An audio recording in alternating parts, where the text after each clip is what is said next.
السلام عليكم ورحمة الله وبركاته. وصفتنا النهاردة حاجة بسيطة وسهلة. معانا طاسة على النار، حطينا عليها معلقة من الزيت، وأول ما تسخن نزلت عليها بالصدوق. احنا في اسكندرية بنقول عليه صدوق، زي ما انتم شايفين كده. أول ما تشوح كده ويستوي هنطلعه في الطبق. أكلة بسيطة وسهلة جدا ومش هتاخد منكم وقت. وفي نفس الطاسة نزلت عليها فلفل ألوان وبصل طرنشات. ممكن تحطي فلفل حامي براحتك. وأول ما تاخد تشويحة كده هنزل بطماطم متقطعة صغنن، هديها برضو تشويحة، وهحط عليها ملح وفلفل أسمر عشان الصدق أصلا متبل وفي توابل. هديها برضو تشويحة، وبعد كده هنزل عليها بمعلقة صلصة.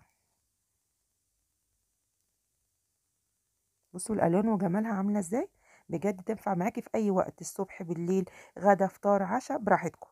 بعد كده بعد ما تاخد تشويحة هنزل عليها بالصدق، هديها برضو تشويحة، وهنزل بربع كوباية مية سخنة، بتخليها كده جوسي وفيها صوص كده ممكن تغمسيه. بجد خطيرة يا جماعة. ممكن بقى تعمليها سندوتشات، ممكن تاكليها بعيش بس كده، ممكن تاكليها مع مكرونه. بص انا عملتها مع بطاطس، وكان عندي بتنجان وفلفل.